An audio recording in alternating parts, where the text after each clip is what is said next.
All right. Good evening. Ah, quick announcement before we get started. It is Wednesday, so it is Star Wars reading night. But before we start, I am actually pre-recording this section,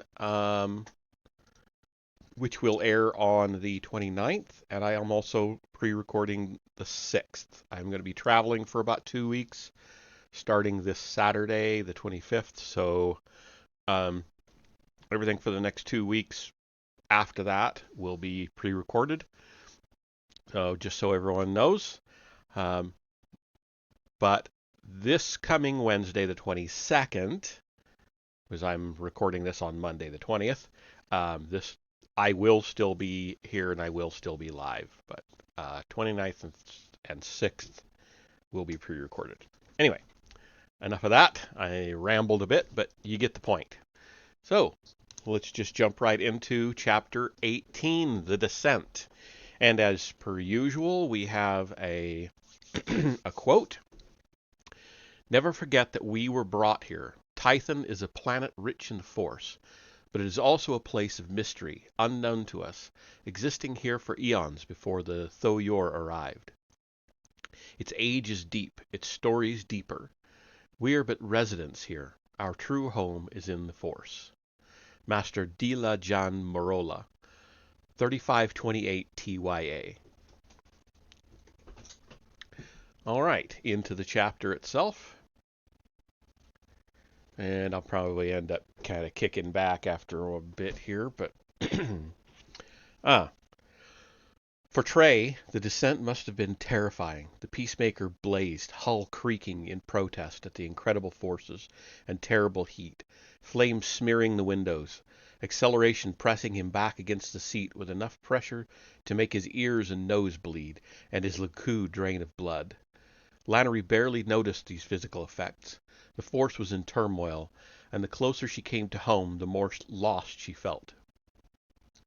But though she sought Dal and his mad plans, she was not convinced that this storm was connected to him. She sensed it all across Tython, erupting from the deep places of the world, and springing from the widest skies. The disturbance was powerful, but the planet still stood solid. She thought again of that vision in her dream, and the strange feeling she'd had flying through the violent space between the inner planets. Dal is my focus, she thought. Gripping the flight stick, she urged the Peacemaker into an even deeper, more dangerous descent. She was forcing the ship past its design constraints and thrusting it into the danger zone, but there was no other way. Every breath she took between now and finding Dal might be one breath too long and her last. The Peacemaker burst through the clouds above Tals. She headed west, skimming hilltops, watching scanners confused and disturbed by the ongoing force storm, and an urgent chiming marked a partial return of her comm signal. She immediately sent a signal from Master Dampole. It was answered in moments, and the flustered master appeared on the Peacemaker's flat screen. "Lannery," she said. The worst. Master, Dal gave me the slip, but I know where he's going, and I know what he's doing. I know what he has." Dampole's image seemed not to be hearing the message. She looked older than before, distracted, and she was not as well presented as usual. Lannery could not even tell where the master was transmitting from. The room around her was clean, modern, empty. "Ship from out of system," Dampole continued speaking, but Lannery could not hear. She adjusted some controls, checked transmit levels, but the storm's effects were insurmountable. "Master, I'm almost at the old city. Are there Jedi there waiting for him?" "Withdrew, but there are safeguards," Master Dampole said. She seemed to gather herself and stare at Lannery from the flat screen. "He must be stopped. Whatever is happening now. End it all." "Master?" "I sense that everything is about to change," Dampole said. She went to say something else, but the screen snowed and her voice disappeared into a crackling haze of interference. Lannery tried one more time, then turned the comm unit off. What had she meant? A ship from out of system? One of the sleeper ships returned? Lannery was more than intrigued, but she was also set on her course, and Master Dampole's words did nothing to dissuade her. "Please just land this thing," Trey said. "I've got nothing else to throw up." "Almost there," Lannery said. She looked across at Trey, pleased that he seemed a little better.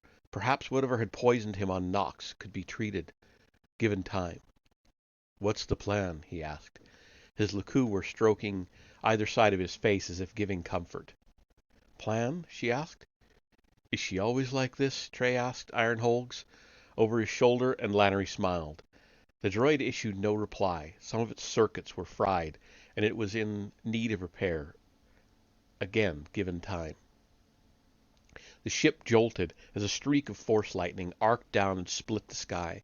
Lannery cringed and jerked the ship to one side. To crash now would be a chime from the sensors. She leaned to the left and shielded a scanner from reflected light from outside, and then she saw it, several kilometers in the distance, and at least 30 kilometers from the first ruins of the old city. "What now?" Trey asked. "Crashed ship." She tweaked the sensor controls, then sat back and sighed in satisfaction. "Something going for us at last." "His?" "Yes, Death Blaster. Let's take a look." She brought the Peacemaker in low, the remaining laser cannons at the ready for any aggression. The Death Blaster might have been a wreck, but that didn't mean it didn't have fight left in it.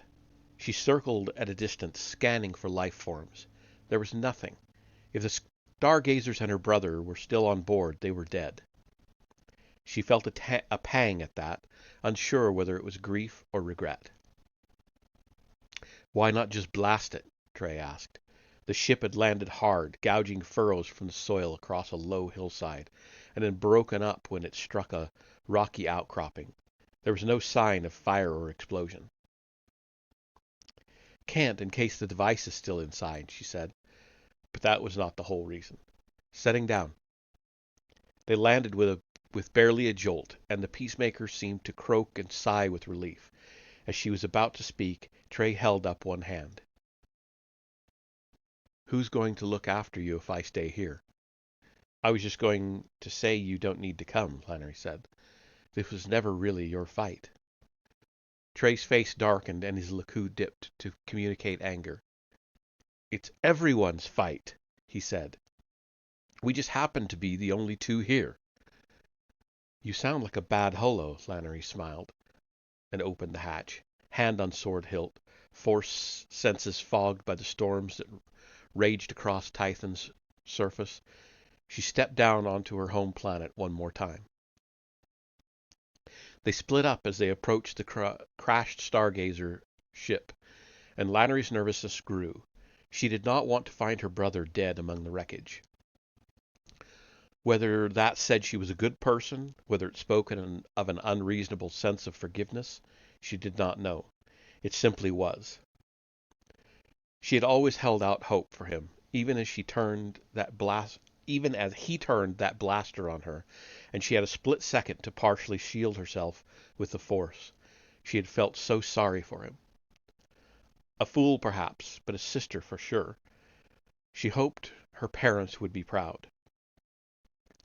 Lannery closed on the ship and probed outward with her Force senses. She could not detect anyone inside at all. Trey approached slowly from the other side, and when he hefted a rock and threw it at the hull, she ran forward to tackle anyone who emerged. But all was silent. She climbed the tilted hull and shone a glow rod through a smashed door. The insides were a mess. Crushed paneling, hanging wires and cables, a tumbled seat, and hardened impact foam formed around the empty shapes of at least 4 people. She could see 2 bodies still encased in foam, and the parts exposed were badly mutilated by the crash. Lannery signaled for Trey to wait where he was, then climbed inside. Neither body was Dal's. She breathed a sigh of relief. then jumped at a particularly strong crash of lightning from outside. There was no sign of the device, and no evidence of a battle or being shot down. The force storm had downed this ship, and she wondered at the stroke of luck. She touched the hull on the way out, then slid down the ship's back to the engine cowls. They were still almost too hot to touch. 30 kilometers to the old city, and they're on foot, she shouted. How long ago? Trey asked. Not long, still hot, but we need to hurry. They ran back to the Peacemaker, and Lannery took off and drifted them quickly across the landscape. Trey sat beside her and kept his eye on the scanners as she steered them through the valleys and around rocky summits. She was more than aware of the element of surprise they had on their side once again. Dal thought she was dead.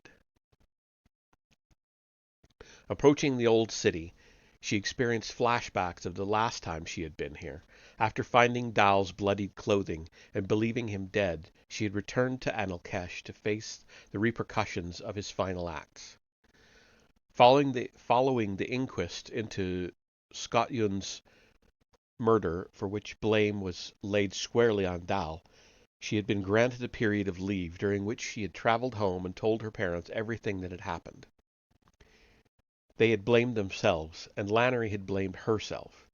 A distance had grown between them, and when the time came to embark upon the rest of her great journey, alone this time, a situation she would grow to prefer, she had grabbed at it. She had never returned to the old city. Dal was dead and gone. Some thing had taken him down, and there was nothing to be gained from visiting that place again.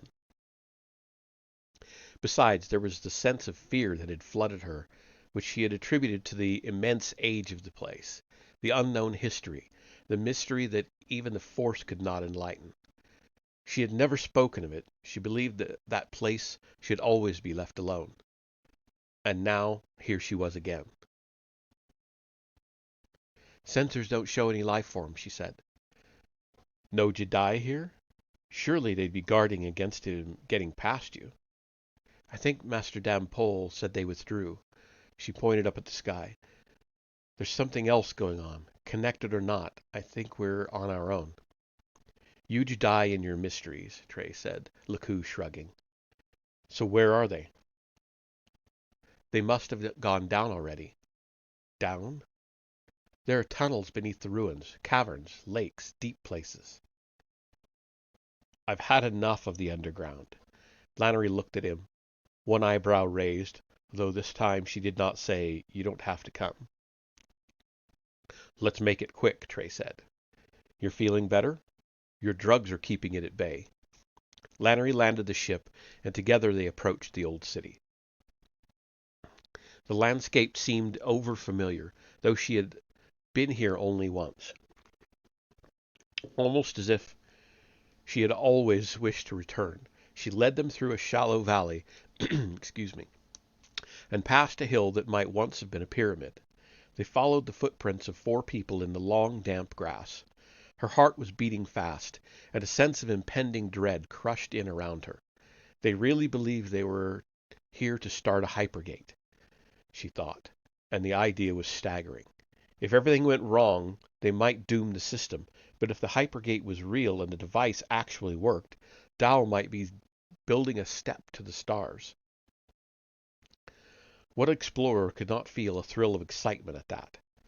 At last they stood close to an entrance to the old city's underground, and Lannery recognized it as the way she had come before.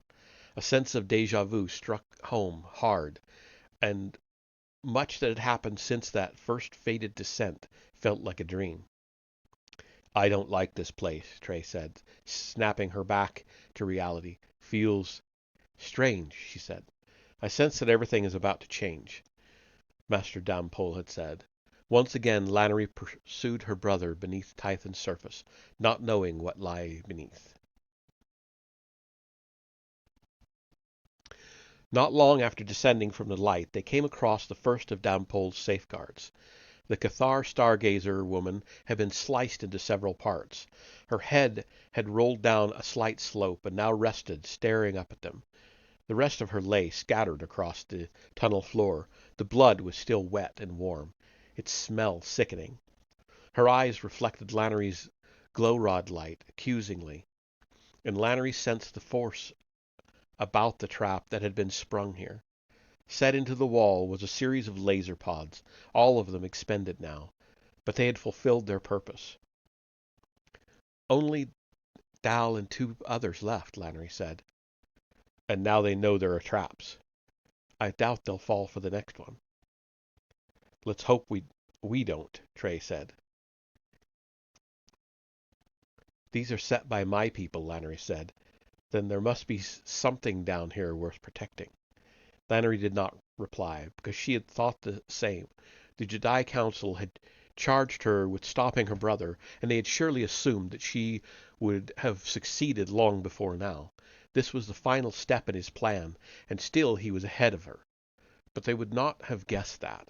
These traps were here to prevent anyone from entering the deeps of the old city, and they had been placed recently. They continued their descent. Lannery probed ahead, her senses less befuddled down here. Perhaps the force storm on the surface was calming, or maybe the solid bulk of Tython between her and the storm acted as a shield. The force felt disturbed but settled. She used it with confidence, and the next trap was obvious. Dal and the others had also been aware of it. They had filled a robe with rocks and thrown it ahead, and the shredded material and cracked rocks bore the scorch marks of spent laser pods. They're moving quickly, Lannery said. How can you tell? That's my brother. Lannery drew her sword as they moved on. She recognized some of the caverns and tunnels, the large step descents, and the strange engravings on some of the walls, but she kept focused. The pursuit, the Jedi safeguards, they were all that mattered. If it existed, she had no idea how far down the hypergate might be. As they crossed a hallway with carved stone pillars and plinths, bearing strange, time-worn sculptures, she saw a flash in the distance. It illuminated a high, arched doorway for a moment before fading. Then came again, the white-hot scorch of a laser blast. Another trap triggered, Trey said, and Lannery nodded. They were close. She ran. Perhaps expectation smothered caution. The chase was almost at an end, and her determination to face Dal again before he triggered the device was a hot, driving thing. She probed with her force senses, detected nothing amiss, and trusted that. She did not take into account that her sense was obscured, and that the force was once again shivering at the storms above. Whatever the reason, she led the way into danger. The laser trap had been set across a wide tunnel, and smoke was still rising from the heavy object that had been used to spring it. The rock had been neatly sliced in two, severed parts glowing. They can't be more than 100 steps ahead, she thought, and as she concentrated on running quietly, shielding her mind and readying herself for what was to come, she saw a flurry of movement on her left. "Lannery!" Trey shouted behind her, and he pushed her forward. Maybe he tripped, shoving her as he fell, or perhaps he did so on purpose. The hail of blaster fire echoed across the tunnel, smashing rock to molten pellets, and the stargazer had fired 5 times before Lannery raised her sword. She deflected 2 more shots and leaped across the tunnel with barely any effort. She landed beside the man and swung the sword, severing both his arms just below the elbows. Forearms and blaster fell to the ground, and the man gasped quietly and took 2 steps back until he was standing against the tunnel wall. He looked down at his gouting stumps, then up at Lannery, eyes wide. She swung her sword through his chest, cutting him almost in 2. As he dropped dead, she turned around, ready to encourage Trey onward and tell him to be careful, because now Dal and the last stargazer knew they were close on their tail. But Trey did not need telling, because he was dead. One blast had struck him high on the side of his neck. scorching across the back of his skull. He had fallen onto his front, arms still outstretched. "Oh, Trey," Lannery whispered, because she didn't know what else to say. She dashed to his side, ready to snatch up his blaster and run on. A bubble of blood formed at his nose. She touched his hand, his wrist, and felt a weak pulse, fluttering like a bird in a trap. The wound looked bad, yet he still breathed. But Lannery knew there was no time. "I'm sorry," she said, and she left Trey in the dark and ran on. Her only comfort was in knowing that, were he conscious, he would understand. As she had been that first time in the depths of the old city, she was now alone. Soon Dal was alone as well. Careful now, more attuned than ever to the ebb and flow of the Force through these ancient subterranean rooms, Lannery sensed the last stargazer long before he knew she was there. He was hiding on a high step that led up one massive wall, blaster aimed back the way he and Dal had come. Lannery climbed higher. She moved quickly and quietly, barely even disturbing the air around her, and every moment she watched for the movement that would show that he had heard or seen her. But she was a shadow. When she was high enough, she moved forward and dropped on the stargazer from above. She thought of questioning him about Dal, where Dal had gone and how he was armed, but she could not take the chance. She'd seen one of these stargazers explode suicide belts without a second thought, and she supposed there was also anger behind the swing of her sword. The stargazer's head bounced down 3 large steps, and she landed softly on the ground just as it settled beside her. She was already running again. Dal might not know that the last stargazer was dead, but he would assume that he was on his own now. Him and the sister he had shot and left for dead. "Dal!" Lannery shouted, surprising even herself. She paused and smiled. It felt good to call his name, and not because he was her brother, and she still held out any hope for him, because at last she did not. No more hope.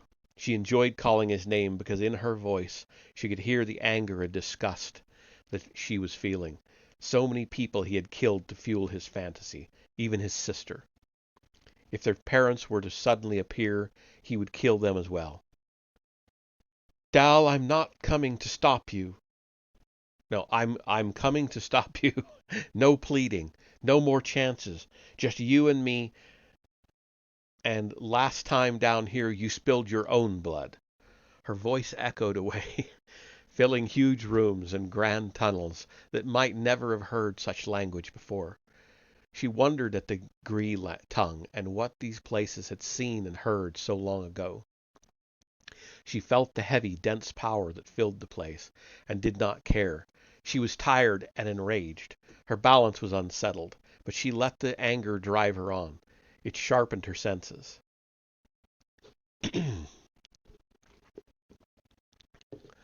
Deeper, and her glow rod fought harder against the darkness than ever before. Perhaps the farther down she went, the heavier the dark. And then Dal was there, standing in a room that might once have been a bathing place. He'd thrown several glow rods in a rough circle around him, and resting by his feet was a device. He must have been carrying it on his own, and Lannery was amazed that something so powerful did not bear more weight. "I think this is far enough," Dal said. "I'm not stopping now," Lannery said. She slowed, but kept walking toward Dal. "I don't mean you. I mean this, here. It's far enough." "Here?" She looked around. "But where is the—" Dal bent down to touch the device. "Don't!" She drew a blaster and aimed it at Dal's head, sheathing her sword, and she knew without any doubt that it would take nothing for her now to pull the trigger. "Not a very graceful weapon for a Jedi. You stole my sword. Looks like you have another, and you're not afraid to get it bloody." "This one isn't special." "Oh, right. Yeah. I dumped that other one in deep space." He was still half crouched, fingers splayed, and she watched his other hand. "I should shoot him right now." "Come with me," Dal said. You shot me, and yet you're here, my tough sister. The Force saved me. Ironic, don't you think? You mock it so much, and yet it'll be your undoing. It looks like a blaster will be my undoing. They stood that way for a while. Lannery did not relax for a moment. Her finger on the trigger, her eyes on Dal, her Force sense ranging, and yet never quite fully aware. The storm was abating, but the Force on Tython was still stirred. You're a bad man, Dal. I'm fighting for what I believe in. That doesn't mean you're not evil. I won't stop, he said. I won't give this up, Lannery. Not after so long. Can't you feel it? Can't you sense it? You have no idea. I don't care, she said. Dal stared at her, the older, madder Dal she still did not know. Can't you just wonder? He asked softly. Aren't you at least curious about what might be out there? She did not reply. Where we came from, he said. Our origins. Our origins? Our origins. Our birth planets. Places where we belong, but which we were torn away from. Our heritage in the stars, Lannery. Doesn't even a small part of you wonder? Yes, Lannery said after a brief pause, but not at the risk of everything I know and love. Then shoot me, he reached lower. Lannery's finger tightened on the trigger, and eased again. Instead, she closed her eyes and took the greatest risk of her life. She pushed a memory of them together, pushed it with all her might. The force left her with a clap, and for a while she was actually alive in the memory as it formed in Dal's mind, as real there as she was in this ancient subterranean bathing place for the Gree. They walked together beside the river back to Bodhi Temple, young, almost carefree, watching the weave birds nesting in the trees, and the river water carrying clumps of roundweed as large as small islands. The young Lannery laughs in delight and sees Dal do the same. His eyes are wide with surprise. For that moment he is back there with her, and Lannery saw her brother's eyes grow wide and wet where he hunched over the device, and she thought, now. She shoved again, but this was no mere memory. She gathered every flaming, blazing, wretched image she had witnessed over the past days, the explosions and death across Greenwood Station, the mines deep on Sunspot, those who had died beneath her sword, the violent conflagration in the skies of Tython, and heaved them at Dal. His mind recoiled, and for an instant his face was a child's, displaying shock and anger at her deception. Then her brother began to scream. He staggered back, crying at the wretchedness, the pain, the suffering she had pushed his way. Lannery Force shoved him back. He stumbled, then tripped over his feet and went down. She moved beside the device, blaster clasped in one hand. I stopped him, she thought, and a great weight vanished from the depths of her chest. She pressed her hand there and felt the heat of her healed wound. Dal's scream lessened. He stood, shaking his head, rubbing at his face, and running fingers through his hair. His breathing remained labored, each inhalation shuddering. Defeated, she expected him to run, and she would have let him. He'd have lost himself down there and died, or maybe he'd have gone farther than Osamael or and disappeared into the old city forever. But he did not run, and when he looked up, she saw a completely different expression on his face. Rage. "Stay out of my head!" he roared, and he came at her. Lannery raised the blaster, but Dal somehow was quicker. His hand flashed out. She saw something flitting through the air between them, and then a cool pain erupted in her hand. She dropped the blaster and staggered back, looking at the slim metal blade stuck through her palm and slicing the heel of her hand in two. Then Dal was on her, and every second of attention he had paid at Stavkesh came to the fore.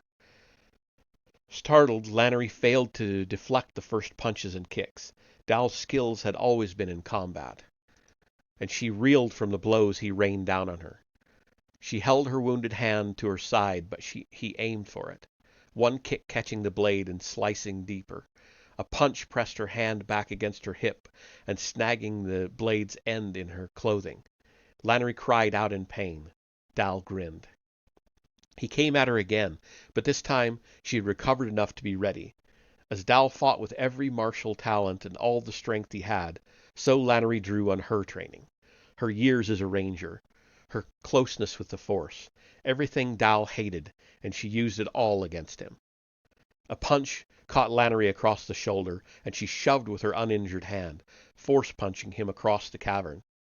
He struck a column and slid down, struggling to stand again. Lannery snatched up the blaster and did not hesitate to pull the trigger. Nothing happened. The dropped blaster must have been damaged.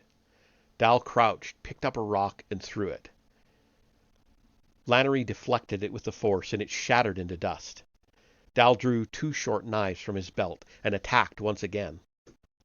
Lannery dropped the useless blaster and drew her sword, parrying his knife thrusts. She held the blade one-handed, but even then she knew she had the better of him. She almost felt sorry. Then he threw a knife at her face, and as she force-shoved it to one side, he leapt at the device. Lannery had no time to think, and if she had, she would have done the same. She swung the sword in a high arc, up over his head, down, toward where Dal would meet the device. She closed her eyes at the last moment and felt the sickening, familiar sensation of sword-parting flesh. Something moved and hit the ground, and Lannery had to look. Dal's right arm lay severed beside the device, fingers still splayed. The blade was buried deep in the side of his head. He slumped down, moving slightly, eyelids flickering. He looked at Lannery. His body seemed to relax, and for the first time since childhood, she truly saw the Dal that had once been. But he no longer knew himself. Dal's eyes flooded red, blood ran from his ears and nose, and then he was still. The sudden inaction and stillness came as a shock, and Lannery let out one heavy, startled sob of relief and sorrow. She probed out gently, expecting to feel rage and hate, his familiar anger at her touching him with the Force, and his determination to complete what he had begun. But there was no more Dal. Her brother was gone, and all that was left was his sad, broken body. She turned her back on Dal while she made sure the device was stable. She thought so. She also thought that the strange power she'd sensed down here 9 years before existed now as something like a held breath, matching the shattering potential of the device. The darkness at his heart was horrible, but she was not the one to deal with it. She had left the sword with Dal. It was not her real sword, and she had no wish to wipe her brother's blood from its blade. Soon she would carry the device back to the surface and into the Peacemaker, and if Trey still lived, she would do what she could for him.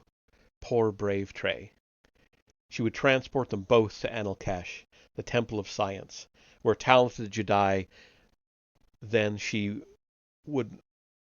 more talented Jedi than she would examine and make safe the device, and better healers would give Trey their full attention.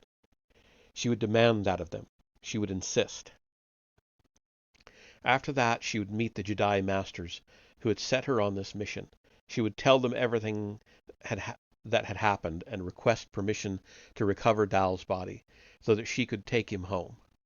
She had decided that she would tell her parents everything. After all that, there was one more journey to take and some final questions to ask. Temple Master Laha Mi would grant everything she asked because she might have prevented a cataclysm. What she would not tell the Jedi Masters ever was just how long she sat there next to her brother's cooling body, staring at his device's activation panel, wondering. Only wondering. And that is the end of the chapter. That was chapter 18. So the next time we will go into chapter 19, Might. So once again, I said it at the beginning, but I will say it again, more concisely this time. This episode was pre-recorded because I'm going to be traveling. So you should be seeing this on the 29th of June. I will also be pre-recording the episode for the 6th of July, which will be chapter 19. So thank you for watching, listening, um, and I will see you all in the next video. Have a good night.